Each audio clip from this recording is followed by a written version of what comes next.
Pemerintah mengapresiasi tingginya tingkat ketaatan dan kepatuhan masyarakat, terutama umat Muslim dalam merayakan Idul Fitri tahun ini di tengah pandemi Corona. Ini karena sebagian besar umat Muslim di Indonesia mematuhi imbauan pemerintah dan Majelis Ulama Indonesia untuk melaksanakan sholat Idul Fitri di rumah masing-masing sesuai protokol kesehatan yang ditetapkan oleh pemerintah.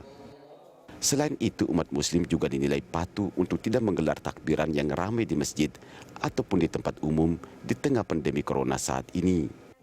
Umat Muslim Indonesia juga umumnya mematuhi imbauan pemerintah untuk melaksanakan silaturahmi secara online. Di sisi lain, institusi Polri juga memberi apresiasi kepada masyarakat menyusul situasi keamanan di hari Idul Fitri berjalan dengan kondusif. Polri menyebut mulai dari perayaan malam takbiran hingga sholat Id, tidak ada peristiwa yang mengkhawatirkan seperti konvoi dan aksi kriminal maupun kecelakaan yang menjadi sorotan. Polri menilai ini terjadi karena masyarakat semakin patuh terhadap protokol kesehatan dan juga semakin paham akan pentingnya keselamatan bersama. Tim Liputan Berita 1 Jakarta.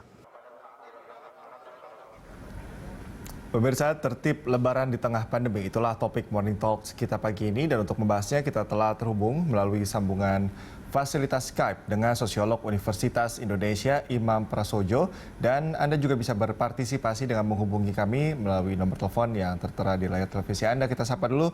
Selamat pagi Mas Imam. Selamat pagi. Kabar baik Mas?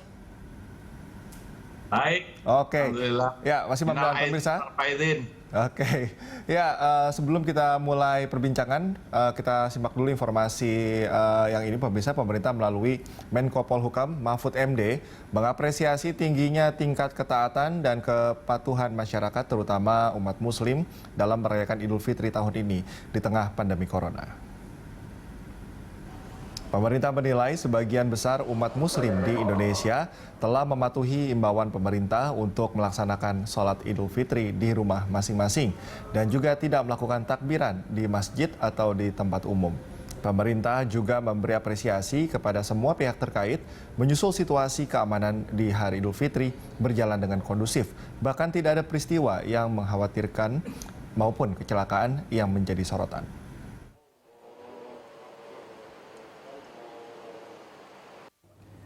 Alhamdulillah wa syukrulillah, bulan puasa kita sudah lalui, sholat Idul Fitri dan segala ritualitasnya sudah kita laksanakan sesuai dengan tuntutan situasi di dalam suasana pandemi COVID-19. Berdasar laporan dan informasi yang masuk dari aparat keamanan, dari petugas-petugas lapangan, alhamdulillah Idul Fitri berjalan lancar. Masyarakat juga melaksanakannya dengan tertib, tidak ada laporan kecelakaan lalu lintas yang cukup berarti. Atas nama pemerintah di bidang politik, hukum, dan keamanan, saya mengucapkan terima kasih kepada seluruh warga masyarakat yang telah melaksanakan sholat Id dan merayakannya dengan sebaik-baiknya dengan penuh ketertiban. Kepada seluruh aparat keamanan di lapangan, polisi, TNI, Satpol PP, dan pejabat-pejabat pemerintah di berbagai daerah yang telah melaksanakan tugas dengan sebaik-baiknya sehingga Hari Raya Idul Fitri sampai dengan hari ini, hari kedua ini berjalan dengan baik. Tetaplah ikuti protokol kesehatan, pakai masker, kalau keluar rumah cuci tangan dengan air yang mengalir, pakai sabun, jaga jarak, hindari kerumunan. Mudah-mudahan kita selalu menjadi lebih baik dari hari ke hari. Alhamdulillahirrabbilalamin. Assalamualaikum warahmatullahi wabarakatuh. Ya, kita mulai dialog kita hari ini, Mas Imam. Kalau kemarin pada saat masih bulan Ramadan, mungkin beberapa di antara kita masih bertanya-tanya apakah mudik dilarang atau tidak, sampai akhirnya Presiden Joko Widodo mengeluarkan keputusan bahwa ada pelarangan mudik. Dan setelah Lebaran ini atau Hari Raya Idul Fitri, pemerintah mengklaim bahwa tingkat kepatuhan masyarakat, khususnya umat Muslim, ini sudah dikatakan baik tingkat kepatuhannya. Kalau pandangan Anda sendiri terkait hal ini bagaimana, Mas Imam? Ya, tentu untuk merubah perilaku ya, segitu banyak manusia, segitu banyak orang, itu tidak mudah. Yap. Ya, tapi relatif kesadaran dan juga upaya-upaya untuk melakukan perilaku sesuai dengan standar kesehatan itu sudah meluas.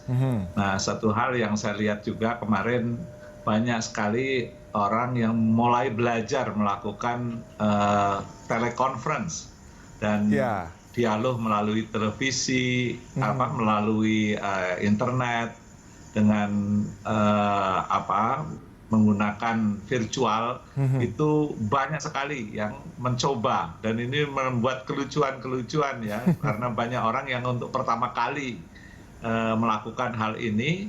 Dan ini merupakan satu peristiwa kultural juga ya, bagaimana berdialog, bertakbir, bahkan nanti ada acara takbiran virtual, ya halal bihalal virtual. Nah ini sesuatu yang baru ya di Republik kita, merata di banyak tempat. Nah, mudah-mudahan ini sebuah pertanda baru, kita memasuki era baru, dan ini sangat baik untuk perkembangan kita ke depan. Nah, tentu ada di sana-sini yang masih belum memahami tentang, atau sudah memahami tetapi masih belum sadar betul tentang bahaya berinteraksi face to face ya, tatap muka yang terlalu berdekatan.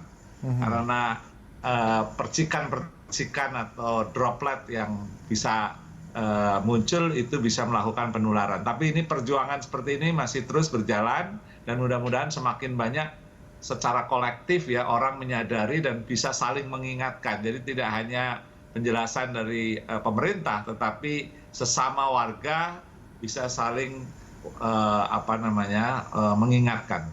Oke, Mas Imam, menurut Anda apa yang membuat akhirnya masyarakat ini dalam pelaksanaan Hari Raya Idul Fitri akhirnya mereka mau patuh, akhirnya mau memilih untuk berlebaran di rumah saja dan melaksanakan pertemuan secara virtual, Mas Imam? Jadi perilaku itu seringkali menjadi lebih mudah mewabah atau ditiru oleh banyak orang kalau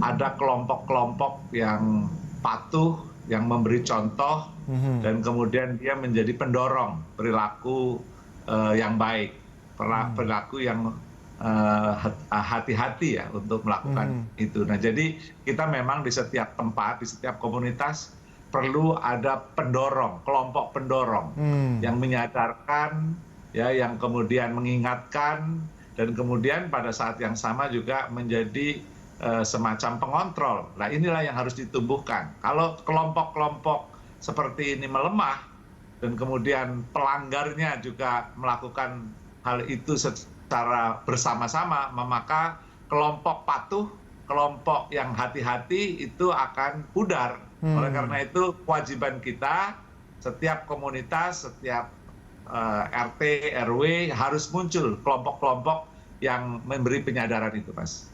Nah, Mas Imam, ini menarik kalau tadi Mas Imam mengatakan ada kelompok kemudian yang memberikan contoh begitu. Kalau saya melihat seperti pemberlakuan di Aceh misalnya, Mas Imam, ini kan di Aceh ini ada seorang yang dihormati, yang dituakan, akhirnya dia memberikan edukasi kepada masyarakatnya. Akhirnya Aceh adalah salah satu provinsi yang paling kecil dalam penyebaran corona. Anda menilai bahwa memang perlu ada sosok yang dihormati, yang dituakan, kemudian yang mampu menerjemahkan apa yang dihimbau oleh pemerintah, aturan-aturannya, sehingga ini lebih merata begitu penyampaiannya, Mas Imam? Ya, sebetulnya ini tidak hanya semata-mata karena dihimbau oleh pemerintah, ya. Kita sudah melihat apa yang terjadi di banyak negara. Ya, nggak usah jauh-jauh lah, ya. Apa yang sudah dicontohkan oleh masyarakat di Singapura, di Malaysia, ya. Dan juga musibah-musibah yang sudah pernah terjadi di Italia dan bahkan sekarang Amerika. Ini tidak menyangkut tentang negara maju atau negara berkembang, tetapi negara mana yang masyarakatnya itu mampu membaca pertanda-pertanda bahaya dan kemudian dia mampu untuk bersama-sama saling melindungi. Karena ini tidak mungkin hanya dikerjakan oleh 1-2 orang. Oleh karena itu kalau kita punya kelompok-kelompok yang memberi penyadaran, kelompok-kelompok yang saling mengingatkan, itu nanti kita secara kolektif akan jauh lebih selamat. Saya tidak bisa bayangkan kalau seandainya para champion-champion ini, para kelompok yang memberi penyadaran ini melemah, dan kemudian kita bertumbangan satu persatu, ya karena tertular dan kemudian dia menjadi terpapar dan parah. Ini akan menjadi beban kita bersama. Nah, oleh karena itu mari kita tumbuhkan champion-champion, orang-orang yang menjadi pahlawan komunitasnya dan tidak usah tergantung pada himbauan semata-mata oleh pemerintah, karena ini menyangkut masalah kesehatan kita bersama. Mas Imam, ada yang memang masyarakat ini sudah patuh, kemudian mereka menaati peraturan, tapi ada juga yang mereka masih, kalau kemarin contohnya mudik saja, mereka masih tetap mudik, mereka tetap keluar kota. Kira-kira ini apa faktor yang paling mempengaruhinya? Apakah mereka memang pura-pura tidak tahu, misalnya mereka masa bodoh, atau memang edukasi yang masih kurang, Mas Imam? Ya, memang ada kelompok-kelompok yang terpaksa harus harus kembali ke kampung halaman karena masalah ekonomi misalnya, atau karena misalnya ada keluarganya yang sakit, atau karena ada keperluan-keperluan mendesak lain. Tetapi banyak juga orang-orang yang karena tidak mampu menahan diri, ya, terus kemudian dia itu mencari berbagai macam cara ya untuk pulang kampung hanya karena kultural, ya, desakan kultural atau magnet-magnet yang dia impikan karena mungkin sudah sekian lama dia berada di kota sehingga dia terdesak untuk terdorong sedemikian kuatnya untuk tetap cari jalan bagaimana keluar.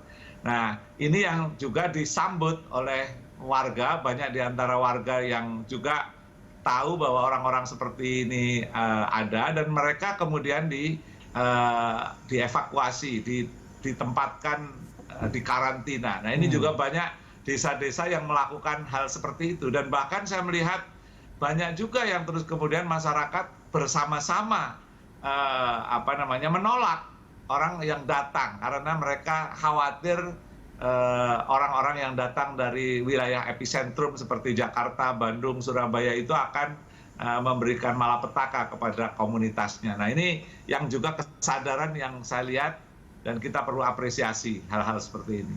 Mas Imam, selalu akan ada dua kelompok, ya, kelompok yang memang mereka patuh, satu kelompok lagi mereka yang kalau saya lihat bagaimana kecenderungannya di media sosial saja, Mas Imam, ada yang mengatakan bahwa corona tidak berbahaya, ada katakanlah mengatakan ini konspirasi, akhirnya mempengaruhi masyarakat lainnya untuk ya bersikap tidak peduli juga, begitu Mas Imam. Ini sebetulnya kalau kelompok yang mereka patuh ini dengan kelompok yang mempengaruhi untuk tidak patuh, efeknya akan seperti apa sebetulnya? Kecenderungan secara sosiologis masyarakat Indonesia itu lebih ke arah mana mereka untuk terpengaruhnya, Mas Imam? Ya, jadi membaca ayat-ayat Tuhan, kalau dalam istilah agama Islam itu ayat-ayat kauniyah. Nah, jadi dalam pemahaman agama itu kan ada istilah ayat-ayat yang didasarkan karena wahyu. Dalam hal ini adalah ayat-ayat kauliyah, ayat-ayat di dalam bentuk kitab suci misalnya, ayat-ayat dalam kitab suci.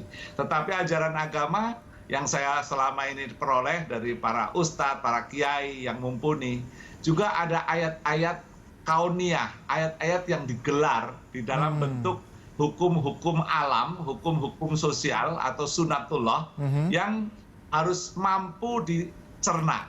Nah, ayat-ayat kauniyah, ayat-ayat dalam bentuk hukum-hukum sosial, hukum-hukum alam, itu sudah ditebar oleh Tuhan. Apa yang terjadi di Wuhan, apa yang terjadi di Italia, di Spanyol, apa yang terjadi di Amerika, dan banyak negara. Orang bertumbangan jatuh karena tertular. Nah, ini caranya untuk menyetop adalah bagaimana kita mengurangi interaksi, kecuali yang sangat penting. Dan kemudian diganti dengan interaksi virtual. Ini adalah ayat-ayat Tuhan, ya, ayat-ayat Allah Subhanahu wa Ta'ala yang harus dicerna. Nah, kalau kita gagal untuk memahami ayat-ayat kauniyah, maka sunatullah tetap akan berlaku. Orang yang mengabaikan ya untuk tidak cuci tangan, untuk tidak menggunakan masker, masih tetap dia itu berinteraksi, apalagi di dalam kerumunan besar, sehingga kita mungkin terpapar dengan droplet ataupun percikan-percikan pada saat orang itu berbicara, bahkan orang hanya bersentuhan saja gitu. Nah, inilah yang terus kemudian akan terjadi wabah yang kemudian menjadi bencana pada seluruh masyarakat atau komunitas. Nah, ini yang kita tidak inginkan. Nah, ini pembelajaran ini masih terus berlangsung. Sebentar lagi akan ada kemungkinan arus balik ya, mudik balik. Sepanjang perjalanan bisa jadi ada orang yang berdempetan, berdekatan dalam satu mobil. Nah, kalau ini tidak hati-hati akan menimbulkan penularan-penularan baru, dan ini kita harus hindari bersama. Oke, Mas Imam, ini kalau kita lihat bagaimana tingkat kepatuhan masyarakat, terutama pada saat mudik lebaran ini cukup baik begitu ya. Nah, ini apakah bisa dikatakan ini sebagai salah satu indikator kesuksesan pemerintah dalam menekan angka penyebaran corona? Nah, tinggal masalahnya bagaimana pemerintah merespon ya. Sebetulnya sudah ada tanda-tanda kelompok sadar, kelompok yang mau menjaga diri, banyak sekali para champion-champion kesehatan, para champion-champion yang memberi penyadaran. Nah, tinggal bagaimana pemerintah lebih konsisten ya di dalam membuat aturan-aturan. Nah, kalau memang ini kita melarang mudik, ya jangan terus kemudian memfasilitasi kendaraan-kendaraan atau transportasi umum, ya hanya transportasi untuk barang, hanya transportasi untuk petugas medis, hanya transportasi untuk penjaga keamanan. Nah, jadi jangan terus kemudian membuka pintu-pintu, ya apalagi terus kemudian bandara ya dibuka secara luas sehingga akhirnya orang mudik bersama-sama dan petugas akan menjadi sangat repot. Ini konsistensi di dalam membuat aturan-aturan itulah yang sebetulnya ditunggu sehingga para champion-champion, orang-orang yang selama ini membantu untuk melakukan upaya penyelamatan itu tidak terus kemudian frustasi karena satu sisi kita berjuang secara keras, tetapi terus kemudian ada regulasi-regulasi yang mengendurkan, ya, yang kemudian membuat kita itu menjadi terancam secara bersama. Inilah yang kita harapkan dari masyarakat, saya kira. Oke, nah ini kalau kita bicara bagaimana konsistensi dan bagaimana pemerintah merespons, seharusnya memang sekarang. Karena ini sudah arus balik, bagaimana pemerintah mengantisipasi hal ini, kemudian mempertahankan sikap masyarakat untuk patuh, dan bagaimana nanti ke depannya akan kita bahas lagi dengan Imam Prasojo. Usai jeda, dan pemirsa tetaplah bersama kami.